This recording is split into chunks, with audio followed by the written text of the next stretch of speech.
rotation des aiguilles d'une montre. 1. Calculer les vitesses angulaires des deux aiguilles d'une montre. 2. En prenant l'origine des temps à 0 heure, écrire les équations horaires de leur mouvement. 3. À quelle heure les deux aiguilles sont-elles superposées? 1. Les vitesses angulaires.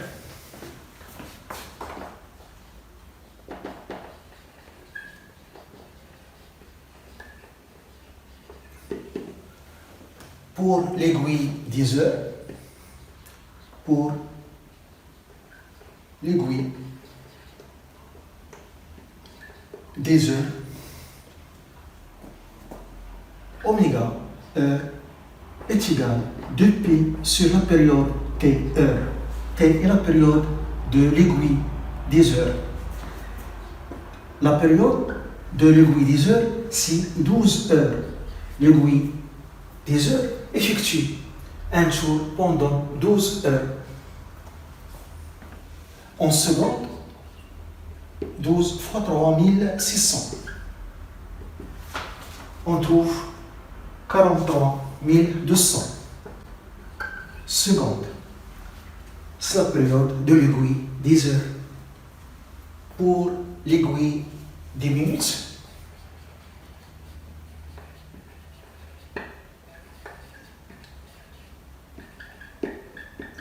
des minutes. Oméga minutes est égal à 2π sur la période de l'aiguille des minutes, Tn. L'aiguille des minutes effectue un tour pendant 1 heure. Donc, sa période, c'est 1 heure. C'est 3600 secondes. Application numérique. Oméga E, la vitesse angulaire de l'aiguille des heures, oméga E, c'est 2π sur TE, 43 200. On trouve 1,45 fois 10 moins 4, 45 10 moins 4 radians par seconde. La vitesse angulaire de l'aiguille des minutes, oméga n, est égale à 2π sur 3600. On trouve 1,74 10 moins 3. 1,74 fois 10 moins 3 radians par seconde. Deuxièmement, les équations horaires de mouvement.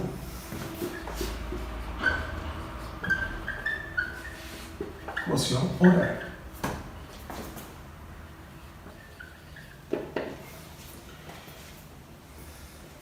Donc ici, le mouvement est une rotation uniforme car la vitesse angulaire est constante.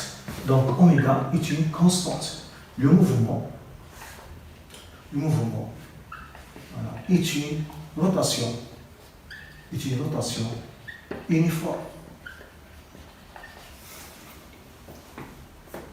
L'équation horaire de mouvement de rotation uniforme s'écrit pour l'aiguille 10 heures, θ E est égal à oméga E fois T, plus θ0. Et on choisit à T égale à 0, θ0 est égal à 0. Les deux aiguilles sont confondues à T égale à 0. À T égale à 0 E, c'est midi. Donc, à T, on a choisi, à T égale à 0, θ0 est égal à 0. Donc, θ, l'équation horaire de l'aiguille des heures, c'est θ E est égal à oméga, la vitesse angulaire des heures, fois T. Et pour l'aiguille des minutes, θn est égal à oméga n fois T. 3. Les heures des superpositions. Les heures des superpositions.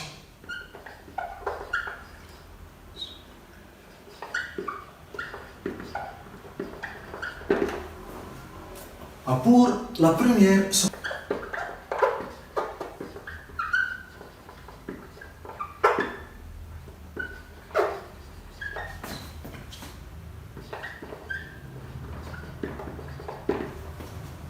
on a remarqué que la vitesse angulaire de l'aiguille des minutes est plus grande. L'aiguille des minutes tourne plus vite. Donc, avant la première superposition, l'aiguille des minutes, elle va effectuer un tour complet. Alors que l'aiguille des heures n'effectue pas un tour complet. On a l'abscisse angulaire de l'aiguille des minutes. Elle est égale à l'abscisse angulaire de l'aiguille des heures plus de pi. Car avant la première superposition, l'aiguille des minutes effectue un tour. Alors que l'aiguille des heures a pour abscisse angulaire θ heure. Et θm, c'est l'abscisse angulaire de l'aiguille des minutes. Et je remplace par les équations horaires. θm, c'est oméga n fois t est égal à oméga e fois t plus 2pi. Donc, oméga n moins oméga e fois t est égal à 2pi.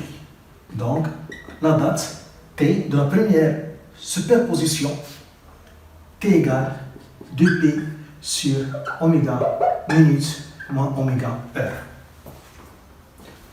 Application numérique.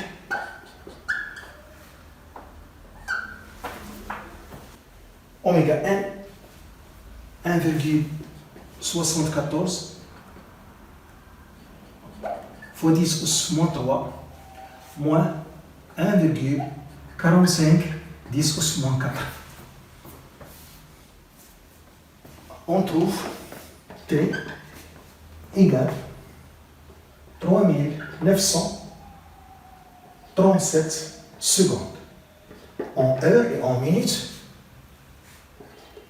1 heure après 1 heure, 5 minutes, 37 secondes.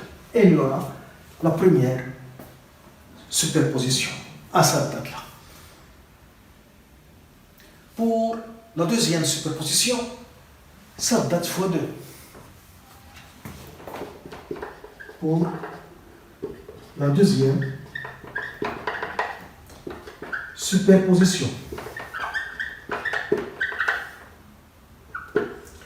Pour la deuxième superposition, on aura ça date fois 2. Car pour cette deuxième superposition, l'aiguille des minutes effectue 2 tours. Donc on a ici 4pi. 4pi ici, 4pi, 4pi, 4pi. Donc ça date fois 2. Alors que l'aiguille des heures ne complète pas un tour. Donc à la date, t' est égal à 2t, qui est égal à 2 heures, 10, donc 11 minutes, 14 secondes. Pour la troisième superposition,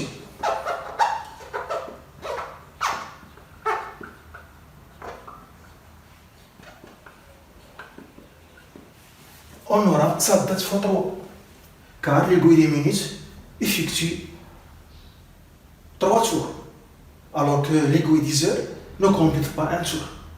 Donc on aura ici 6pi. 6pi, 6pi, 6pi, 6pi. Donc ça date fois 3. Donc à la date, t secondes est égal à 3t, qui est égal à 3 heures.